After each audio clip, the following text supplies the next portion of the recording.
¿Cómo están? Muy buenas tardes, bienvenidos a las noticias.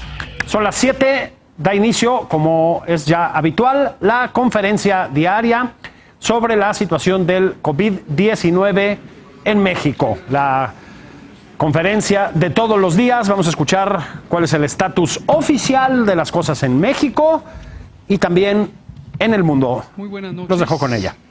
Son las 19 horas en punto del martes 28 de abril de 2020 y vamos a iniciar la conferencia de prensa diaria sobre la situación de la pandemia de COVID, enfermedad causada por el nuevo coronavirus SARS-CoV-2. Estamos en el Palacio Nacional de México, en la Ciudad de México, y hoy vamos a enfocarnos en tres elementos. El primero, el informe técnico diario que presentará el doctor José Luis Salomía. Segundo, el informe de movilidad, que ya dijimos que lo vamos a estar presentando periódicamente para ver cómo está aplicándose las medidas de seguridad sanitaria. Lo presentará el doctor Ricardo Cortés. El doctor Salomía es el director general de epidemiología, el doctor Ricardo Cortés es el director general de promoción de la salud. Y tenemos un nuevo mensaje de nuestra querida jefa Fabiana a través de un video ilustrativo de lo que ocurre en la atención de las personas con COVID. Y luego pasamos a preguntas y respuestas. Le pido al doctor Salomía si es tan amable de presentar el informe técnico. Con su permiso, señor secretario, buenas noches con todas y con todos. Estamos nuevamente aquí en la conferencia vespertina para poder actualizar, en este caso, el panorama tanto internacional como nacional de COVID-19.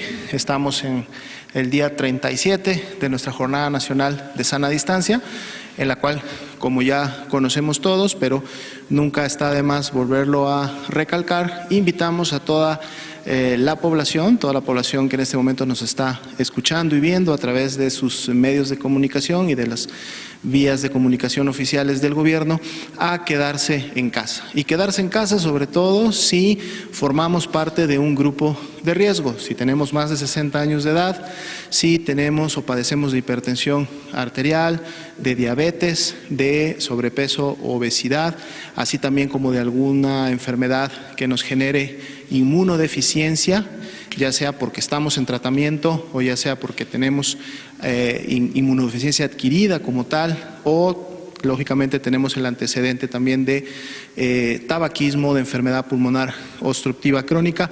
Muy importante, si son mujeres embarazadas, por favor hay que quedarnos en casa. Este es el grupo poblacional que más debemos de proteger, y un llamado especial a las familias, a los amigos de estas personas, para poder ser precisamente un grupo de apoyo, de sostén, para que estas personas puedan mantener ese autorresguardo domiciliario y podamos entonces evitar ese riesgo de complicaciones que tienen de por sí estas personas.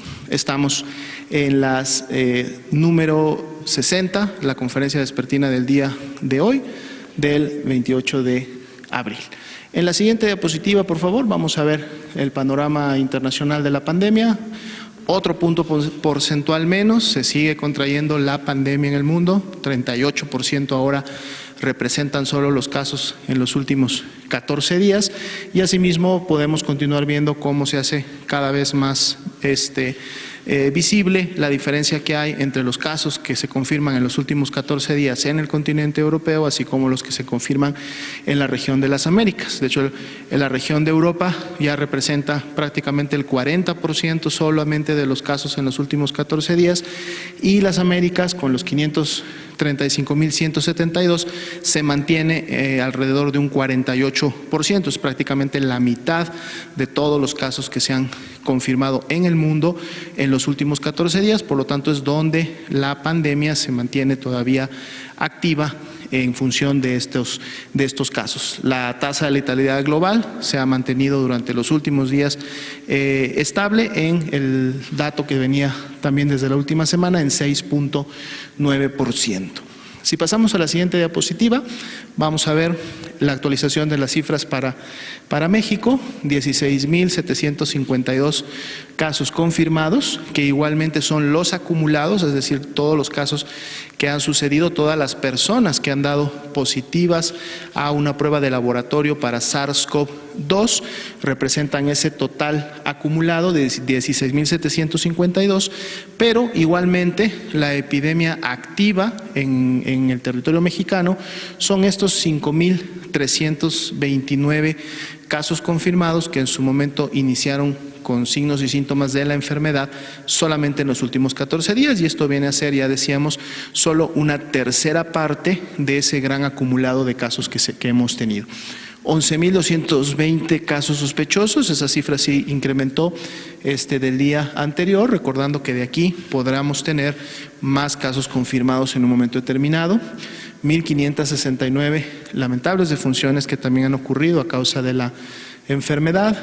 Poco más de 49.000 personas que también dieron negativo a la prueba para virus SARS-CoV-2, y ya son más de 77.000 personas las que han sido estudiadas en México como casos sospechosos para la enfermedad. En la siguiente diapositiva veremos la distribución de la carga acumulada, de la cantidad de casos acumulados, de esos 16.752, en donde ustedes podrán identificar en los colores más oscuros, el rojo y el marrón más oscuro, aquellos estados que han concentrado desde el inicio de la epidemia la mayor cantidad de casos confirmados. En la siguiente diapositiva vemos esta misma distribución, pero en un orden ascendente, para que ustedes puedan rápidamente identificar cuáles son estas entidades federativas que han acumulado la mayor carga de enfermedad y cuáles en un momento determinado inclusive se encuentran a lo mejor en otra fase diferente a la de estas entidades federativas, en donde apenas están iniciando con una transmisión. En la siguiente diapositiva vamos a ver el mapa nuevamente, pero ahora solo con la distribución de los 5.329 casos que representan la epidemia activa en México. Seguimos viendo cómo los estados que conforman o están al borde del Golfo de México, así como en el noreste, Chihuahua, Sinaloa, Baja California, continúan todavía en color naranja, quiere decir que se mantienen en una escala similar a la que han estado en los últimos 3-4 días, y las entidades federativas que concentran la mayor carga de enfermedad las tenemos en el rojo y en el marrón oscuro.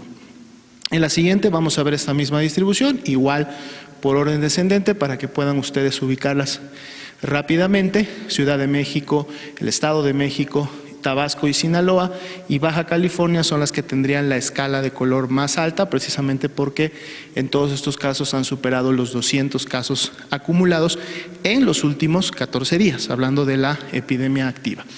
En el siguiente mapa podemos ver la actualización de la distribución, pero ahora por tasa de incidencia acumulada, es decir, la cantidad de casos que hay por cada 100.000 habitantes, que para todo el territorio nacional es de 4.17, pero esto varía dependiendo lógicamente de la base poblacional que hay en cada una de las entidades federativas. Igualmente, y lo hemos dicho noche con noche, las entidades federativas que tienen los colores más oscuros son precisamente las que tienen la mayor tasa de incidencia por 100.000 habitantes, por lo tanto están teniendo importante transmisión y dispersión al interior de estos estados.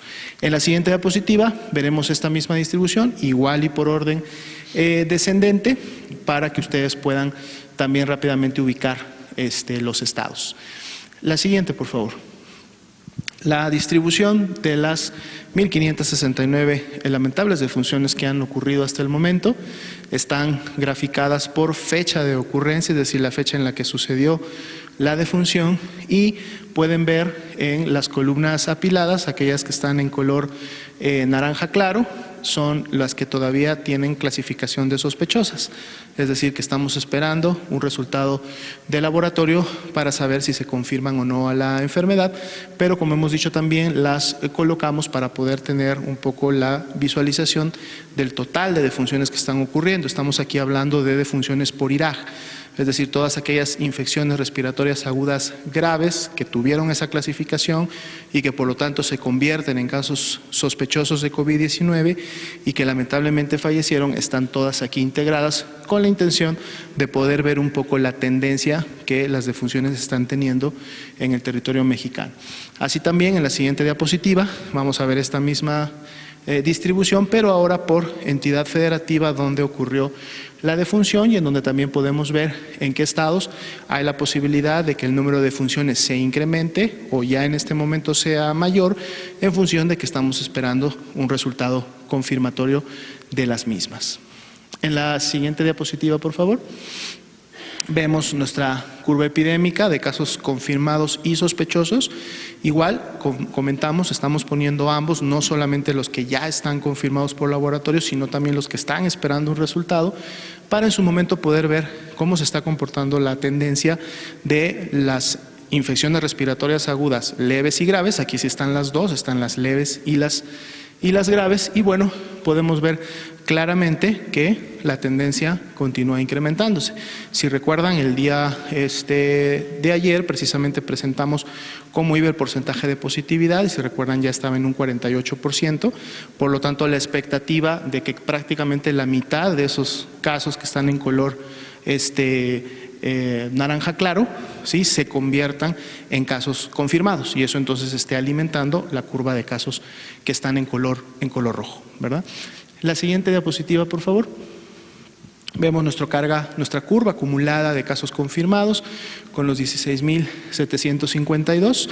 Representaron 1.223 nuevos casos confirmados del día de ayer para hoy, y en función de la carga que teníamos ayer, esto representa un incremento del 7.9%, que es un número que es una proporción de incremento que más o menos se ha mantenido o ha estado en esos rangos de 7 a 10% que hemos visto en las últimas 2 semanas. Y en las columnas de color naranja en la parte de abajo podemos ver cómo hay ese nuevo incremento que es superior a lo que veíamos en los 2 días previos, lo cual nuevamente revierte un poco la tendencia ascendente como tal, es decir, se convierte otra vez en una tendencia ascendente. Ya un día martes, ya de una semana con actividad, vamos a ver miércoles, jueves, viernes cómo se sigue comportando esta tendencia en los siguientes días. En la siguiente diapositiva y en las siguientes 3 que siguen es precisamente la visualización de cómo están las proporciones de ocupación y de disponibilidad de 2 tipos de camas, aquellas que están destinadas a casos de IRAG. Bueno, estamos escuchando la conferencia diaria sobre la situación del COVID-19.